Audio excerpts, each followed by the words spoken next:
Hey gang, Ronan here. As you can see in this game, I'm playing the Tier 10 Pan-European destroyer Holland. This is the second in a series of three playing the Holland, where I'm kind of exploring the decision-making process and, for myself personally, how critical I am and have been of others. Now you'll see that my team is showing up there, the enemies list is not.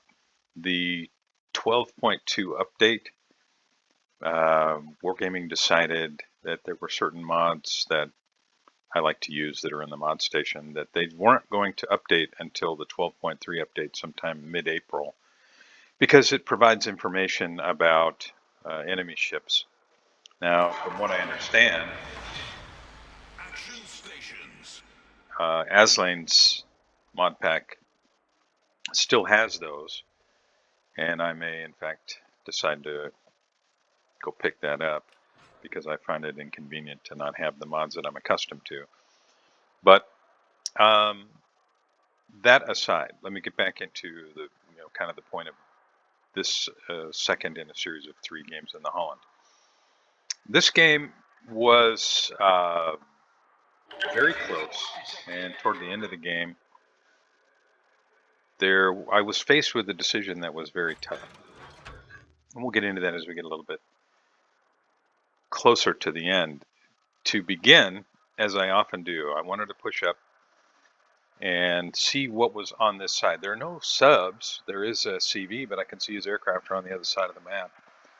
So I'm pushing up to try and give my team on this side some vision.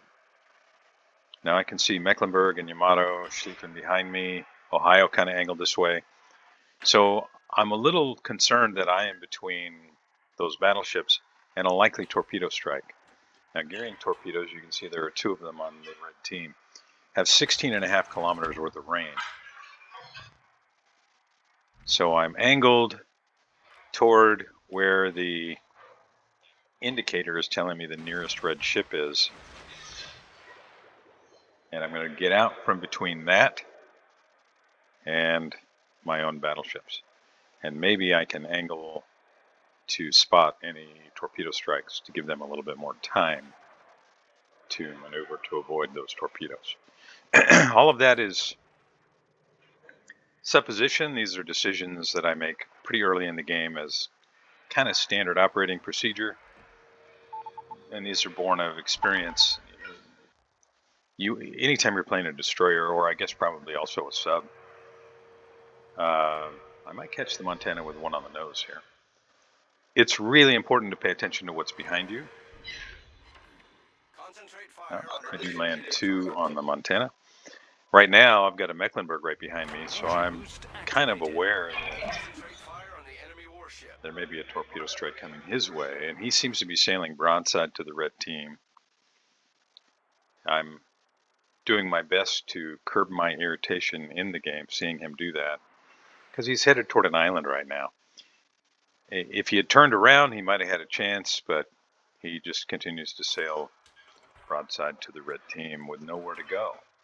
He can turn in toward all the red ships, or he can continue to sail flat broadside and eat big shots. Now,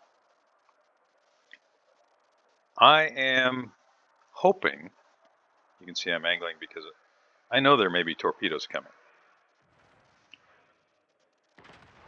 And I don't want to get too close to him, but any extra time I can buy him. Now I'm hoping he's going to turn out here, but it may be too late. And that Montana is definitely in that situation. So, my concern is what's about to happen to that Montana about to happen to our Mecklenburg? Torpedoes to port. Torpedoes. There they are. Oh, really wanted to land that fourth one, but okay. So 5 torpedo hits in the first 4 minutes. I'm pretty happy about that. And our Mecklenburg is in big trouble.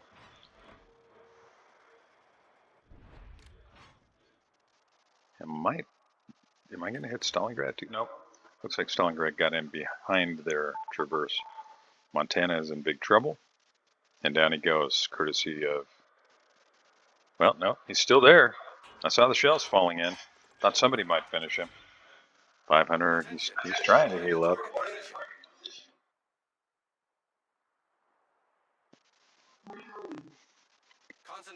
and you see that our guys are shooting the Stalingrad rather than trying to finish the Montana.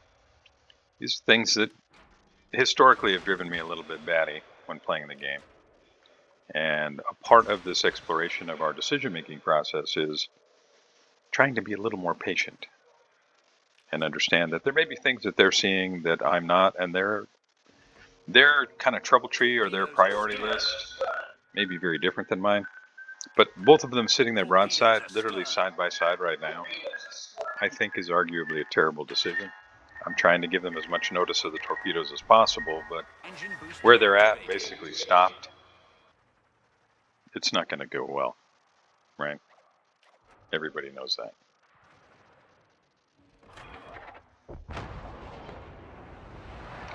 So we are down 3 ships in the very early going, just over 5 minutes in, and the bad guys are only down at Daring.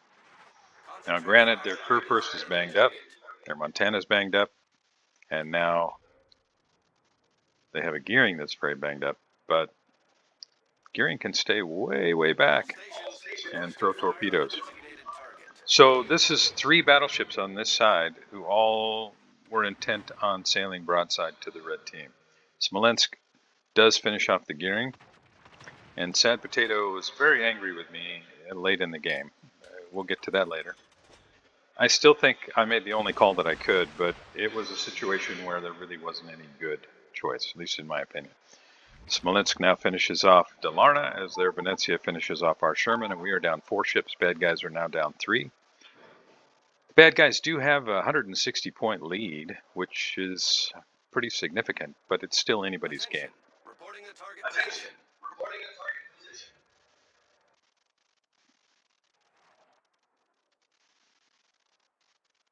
Much obliged, Commander. I think I might help finish off Ohio here. If our Ohio can get off one good shot on him, I think he can finish him. We'll see.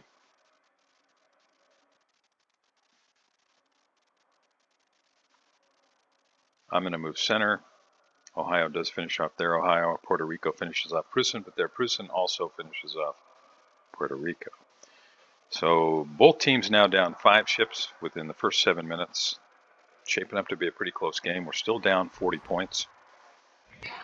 And that's because we lost a couple of battleships now, 3 battleships, and we are down on points by 120. Down on ships, 6 ships. Bad guys down only 5. Now, I don't want to get radared here. I'm in the middle of the map. I don't have smoke. If the CV wants to focus me, it's going to make things very tough for me.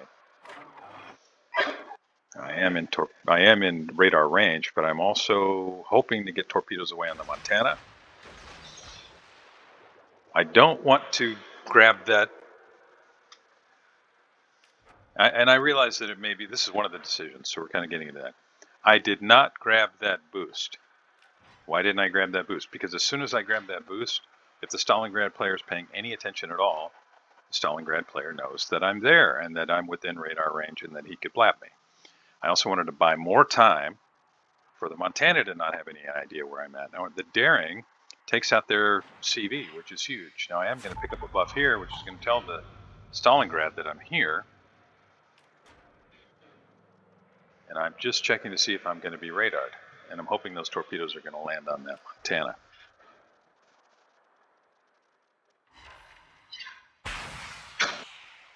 Okay, 9 torps on the Montana. Pretty happy with that. And I have to decide there, do I sit here and wait, hoping to get another strike on the Montana? Or do I accelerate and try to grab some of these boosts? And I think I have to get some boosts here. Venezia takes out our Smolensk, and we are down to 4 ships. Bad guys still have 6. Now, obviously, this game is shaping up to be very ugly. I was hoping Venezia would kind of move forward here, knowing that there are no more of our team in that area. I got to be careful I don't get detected by aircraft here. But instead, Venezia ran a little bit north, and my torpedoes aren't going to do much of anything. Unless Kurfürst turns into them, I guess, but we'll see. So now I'm kind of boxed in. You know, I've got Venezia on one side, Stalingrad on the other, Gearing's probably moving this way, and I'm deciding to myself what to do next. What would you do here? you can see the title of the the video, and that's because someone calls me that later in the game. Uh, which, I know that happens. Tempers run hot. What would you do right here? And I'll just give you a second, and I'll just click forward, and you can see what I did, and I'll explain why.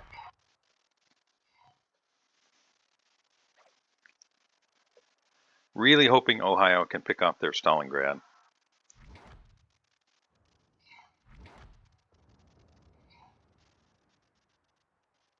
There's the radar from Stalingrad, so I know I've got 25 seconds or so. But Ohio does blap Stalingrad, so maybe I can cap this cap circle. Torpedoes astern. And there are torpedoes from the gearing. I just need to make sure I don't eat any of these. And I'll slow down and try and stay in the cap circle, but the CV knows where I'm at. He's flying right over me. Right now I'm thinking, I hope he does not drop fighters.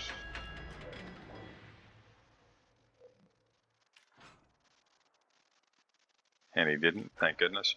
Now, why do I say that? Because while it's very nice of a CV to consider that, there's someone else in the cap with me. There's really no reason for me to sit here, so I'm going to move. That's the decision making there. The Venezia got into the cap, and maybe or probably the gearing, so me sitting in there wasn't going to do anything other than kind of take me out of any ability to get good angles on these guys. And I think if I come back up here, I can do that. Now, once again, if I go in the cap circle, they know kind of more or less where I'm at. And I don't want to get detected by the gearing. So I've got to skirt this edge here, try and pick up these buffs, and not get seen. Maybe I can land one on Montana, maybe get a flood. Nope, no flood.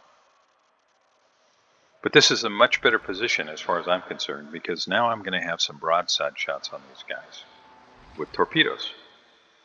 Now we're down to 4 ships. Bad guys are down to 5. You can see their gearing is basically full health. And I've picked up another buff, and I'm in position to be able to grab another one. Now if I go into the cap to get that buff, I think I'm probably going to get spotted. You can see that there are aircraft there. And I think this is right around the time when somebody starts to complain about my decision-making process.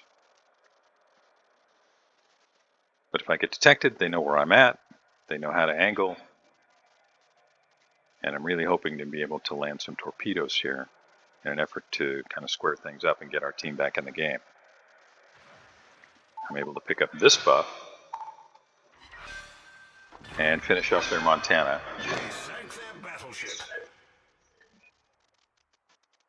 And it's 4 ships to 4 ships. Now our Ohio is in big trouble.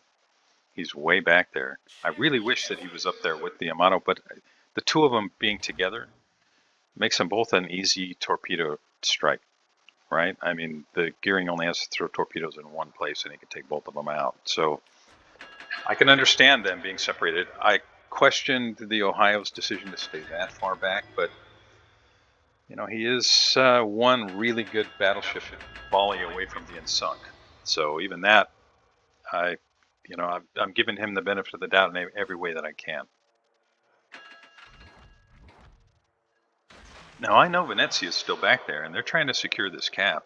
I threw one set of these torps because it looks to me like the Kurfürst intends to just run. And our CV takes him out. Very nicely done.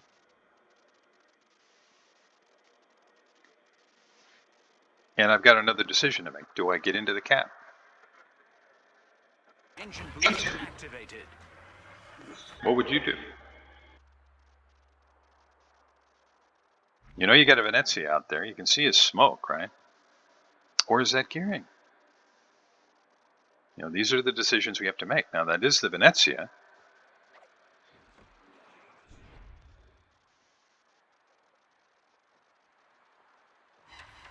I catch him with 3, and maybe our battleships can finish him off. Get one set out on Montana. I'm contesting the cap, and the gearing spots me. Now, do I fire or do I not? What would you do? If you fire, you're going to be visible to the Montana for a while. Gearing's moving away. If I hold fire and I don't fire my guns, I will be invisible again very shortly. Montana is probably going to move to avoid my likely torpedo strike. He's probably going to angle to my current position to minimize any damage from torpedoes. What would you do here? Would you fire on the gearing?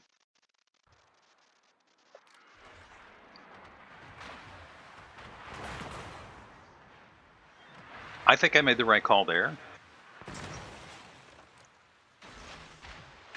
Threw it in reverse to avoid shots. Thinking Venezia might make a run for it. I threw those out sideways if he turned and tried to get through that gap, but we'll see. I don't want to go nose into the island here, so I need to be really careful.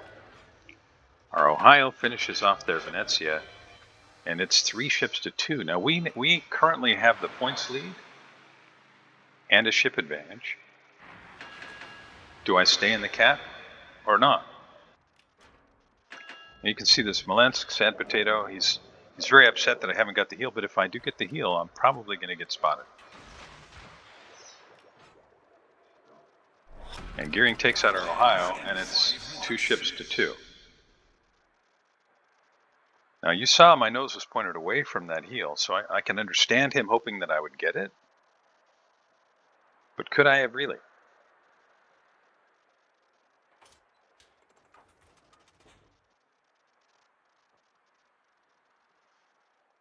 And can I land at least one on the Montana and help reset the cap?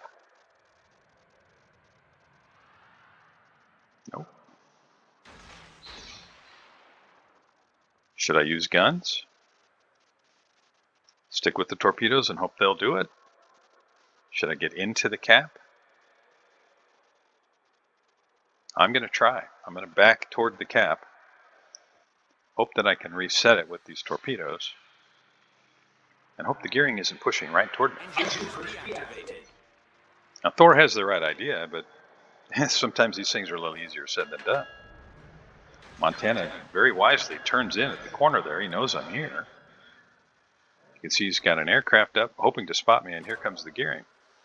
Now if I was in that cap with my nose pointed that direction, probably would have gotten blapped. As it is, I can fall back a little bit. Now that's my decision-making process. What do you think? What would you have done? I mean, Gearing was very close to spotting me again. If I hadn't fallen back, he would have had me spotted. If I was sitting there broadside or nose in, that probably would have been it for me. Granted, I have a lot of HP left, but with Montana guns, I wouldn't have that HP for very long. And they secure the cap. Now that is huge. So, should I have stayed in the cap? Should I have run north? Or did I make the right call? What would you have done? I'm really hoping to see some comments here. I'm going to have torpedoes back up here. And I'm going to hope I can finish off this Montana with this next strike. I think he's going to run toward where they think the CV's at. So I'm going to throw the torpedoes out in that direction. And you can see the Smolensk. He's calling me the problem. What do you think? Am I the problem? You know, I mean, my reflexive reaction is maybe the problem is the guy who's already sunk. But is there anything to what he's saying? That's kind of the point of this video, the one before it, and the one that's going to come right after it.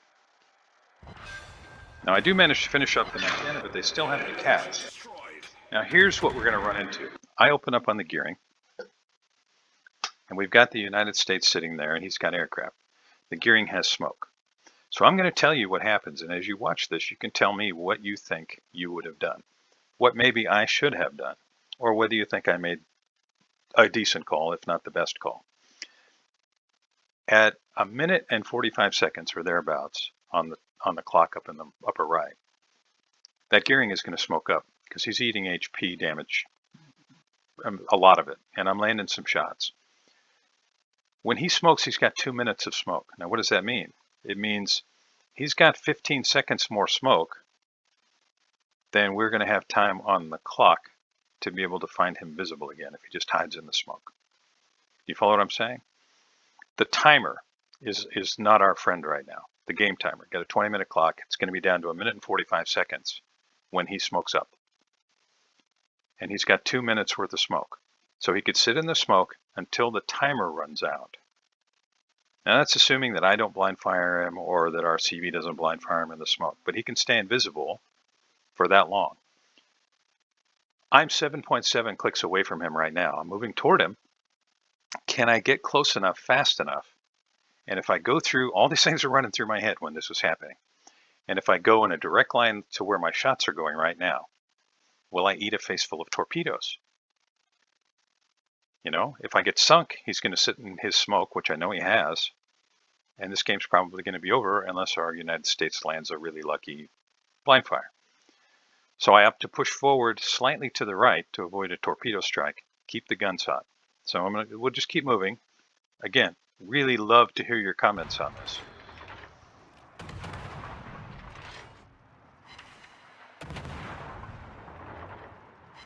It's a big shot from our CV. And he's just eating damage. He's down to 9,000 HP.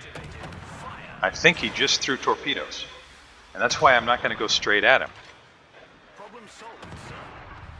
The enemy team has taken the I'm going to go, okay, so there's the smoke. And I'm going to angle to the right here. You can see his engines are out. And I'm trying really hard. He's trying to slow down. And he finally manages to slow down. But I got to go behind the island because I know torpedoes are on the way. All right, so right now, what's my best choice? I'll tell you what I do. I throw torpedoes into that smoke because I know his engine's broken, and I'm going to hope and catch him there. The torpedoes are fast. They might get there in time. We got 1 minute and 21 seconds left. Now my teammates, well, at least one of them, is exhorting me to get in the cap. Now if I get in the cap, it stops their accelerated points increase, right? Because they're at 785, we're at 325. But if I get in the cap, I'm not going to be able to do anything about the gearing. I'm not going to be able to do it. So maybe if I rush the gearing, I can detect him. That's the decision that I made. If I get in the cap, I'll stop their accelerated points, but we're still going to lose on time. Because then instead of 2 of us that might be able to get sight of him and do damage to him, it'll only be 1, and it'll be the CV. Now, could he finish him? Yeah, it's possible. Doesn't have a whole lot of HP. But the decision that I made was that 2 of us was better than 1, and that we're not going to have enough time to win the game the other way. That our only chance is to catch him and kill him. What do you think? If I got in the cap, yes, it stops the accumulation of points for them. But then I think the timer would run out before I would be able to do anything. Because as it stands right now, he started his smoke at 145. We're down to 121. That timer's going to run down to 0 before his smoke does. And you're going to see that my teammates, some of them, are very unhappy with me. They're the torpedoes that I was concerned about. And I decide right here, I need to turn into him and try to spot him and finish him. Now Yamato is saying, engage the DD. Ohio is saying, get into the cap. Yamato says we're going to lose if you don't engage the gearing. And Smolensk and the Ohio are saying, you know, not going to happen. United States was saying get in the cap and is now saying, no, never mind, spot him. We're down to 43, 42 seconds, but they're going to win on points. And there is the comment. So we'll just back that up just a hair. And you'll see some of these comments if you missed them the first time through. Are they justified? I guess is my question. I'm not personally invested. I mean, I was a little irritated at the end of this game. I'll admit that, you know, reading those comments. But these are split-second decisions that we have to make in the moment. And, you know, in that moment, I felt like this was the smarter choice. Did it work out? No. I don't think it would have worked out the other way either. So maybe there really was no good choice. But what would you have done? I'd love to know. Thanks a lot for joining me. I really appreciate it. I'd love to hear any thoughts or questions that you have below. And I'll see you next time.